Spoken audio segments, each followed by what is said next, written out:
As Ichabod jogged slowly on his way, his eye, ever open to every symptom of culinary abundance, ranged with delight over the treasures of jolly autumn. On all sides he beheld vast store of apples, some hanging in oppressive opulence on the trees, some gathered into baskets and barrels for the market, others heaped up in rich piles for the cider press. Farther on he beheld great fields of Indian corn, with its golden ears peeping from their leafy coverts, and holding out the promise of cakes and hasty pudding, and the yellow pumpkins lying beneath them, turning up their fair round bellies to the sun, and giving ample prospects of the most luxurious of pies. And anon he passed the fragrant buckwheat fields, breathing the odour of the beehive, and as he beheld them, soft anticipation stole over his mind of dainty slapjacks, well buttered and garnished with honey or treacle by that delicate little dimpled hand of Katrina Van Tassel.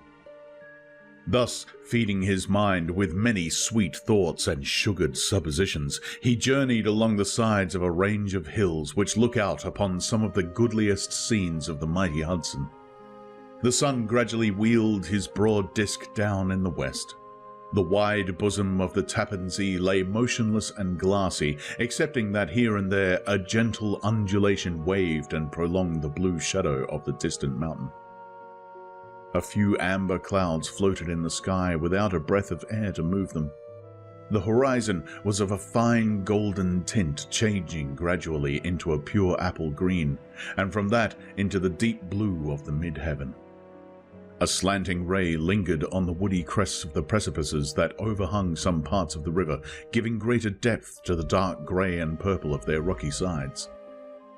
A sloop was loitering in the distance, dropping slowly down with the tide, her sail hanging uselessly against the mast, and as the reflection of the sky gleamed along the still water, it seemed as if the vessel was suspended in the air.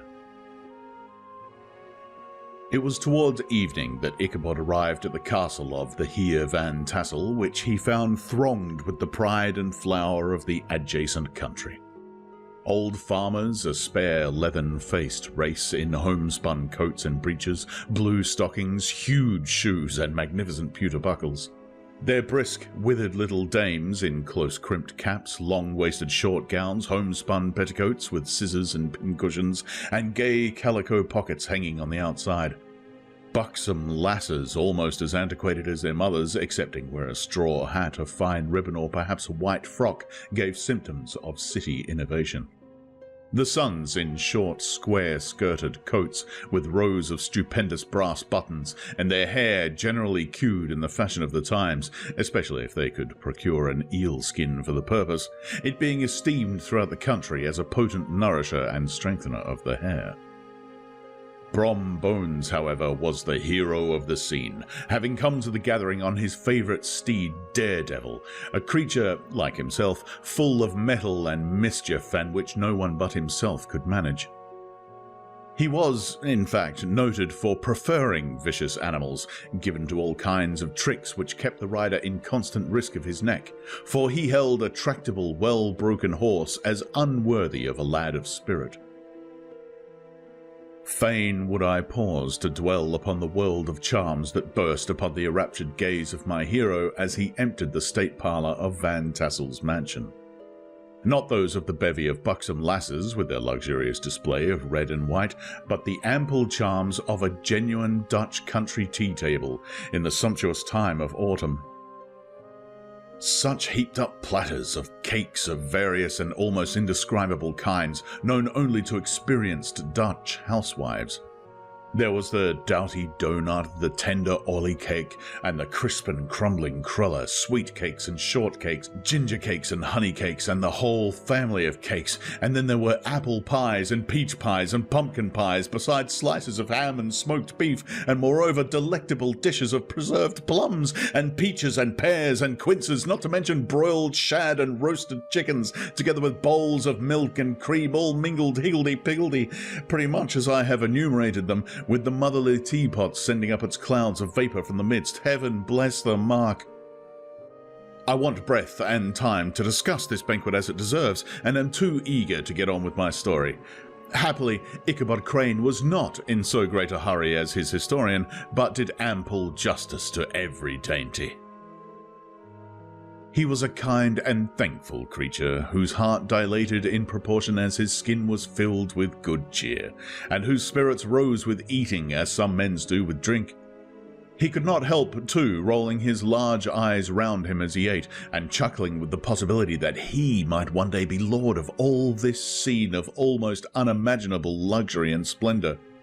Then he thought how soon he'd turn his back upon the old schoolhouse, snap his fingers in the face of Hans Van Ripper and every other niggardly patron, and kick any itinerant pedagogue out of doors that should dare to call him comrade.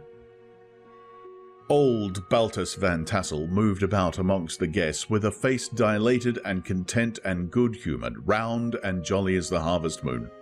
His hospitable attentions were brief but expressive, being confined to a shake of the hand, a slap on the shoulder, a loud laugh, and a pressing invitation to fall to and help themselves. And now the sound of the music from the common room or hall summoned to the dance. The musician was an old grey-headed Negro who had been the itinerant orchestra of the neighbourhood for more than half a century. His instrument was as old and battered as himself.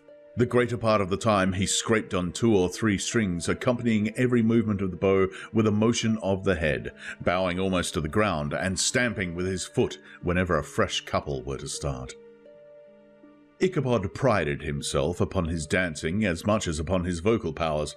Not a limb, not a fibre about him was idle, and to have seen his loosely hung frame in full motion and clattering about the room, you would have thought St. Vitus himself, that blessed patron of the dance, was figuring before you in person. He was the admiration of all the Negroes, who, having gathered, of all ages and sizes, from the farm in the neighbourhood, stood forming a pyramid of shining black faces at every door and window, gazing with delight at the scene, rolling their white eyeballs and showing grinning rows of ivory from ear to ear. How could the flogger of urchins be otherwise than animated and joyous? The lady of his heart was his partner in the dance, and smiling graciously in reply to all his amorous oglings, while Brom Bones, sorely smitten with love and jealousy, sat brooding by himself in one corner.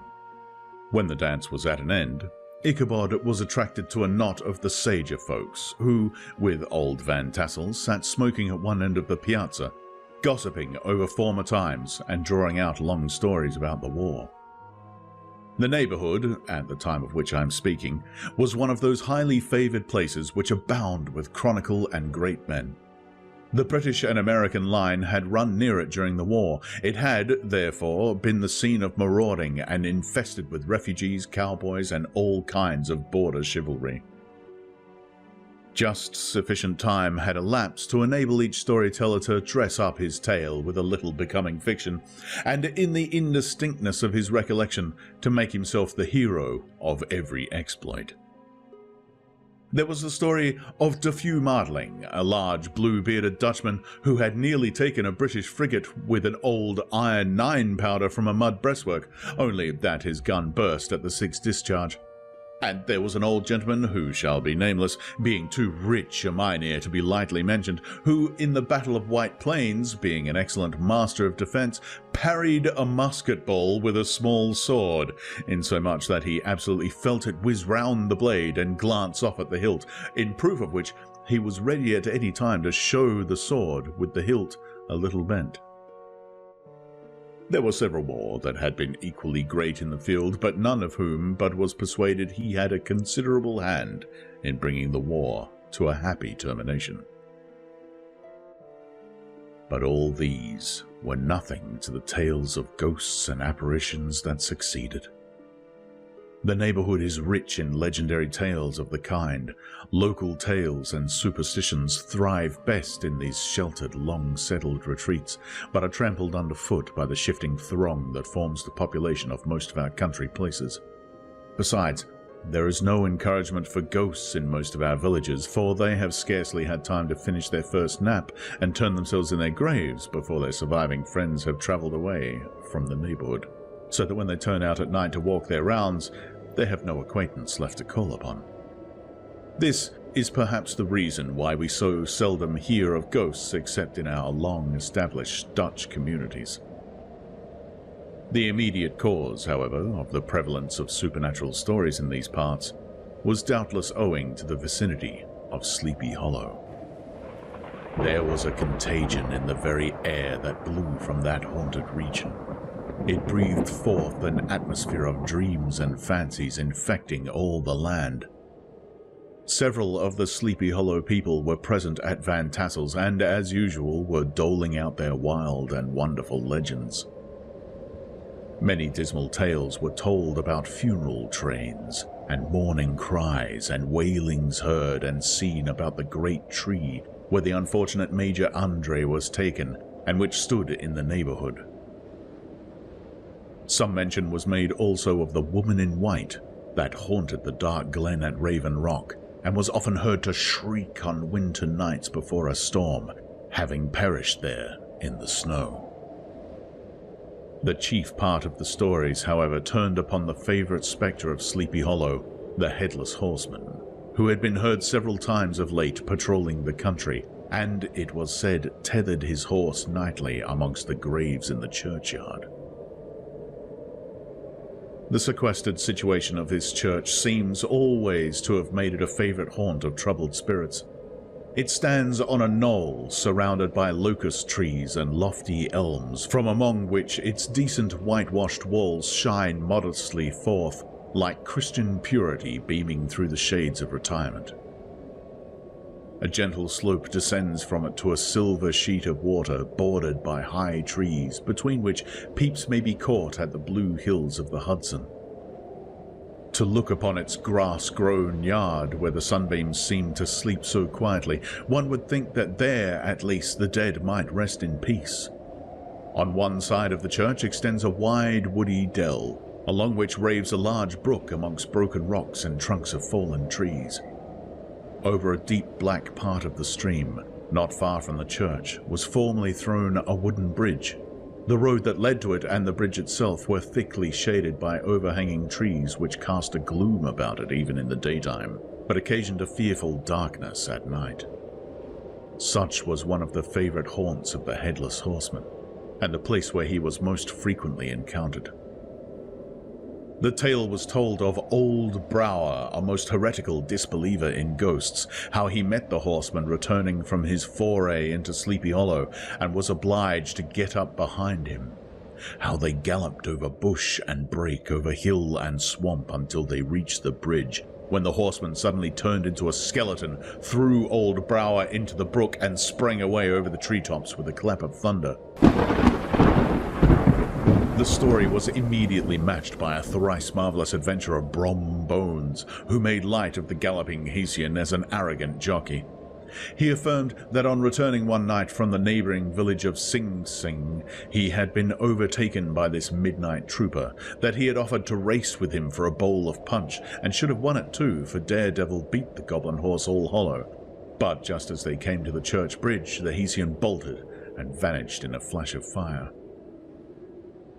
All these tales told in that drowsy undertone with which men talk in the dark, the countenance of the listeners only now and then receiving a casual gleam from the glare of a pipe, sank deep in the mind of Ichabod.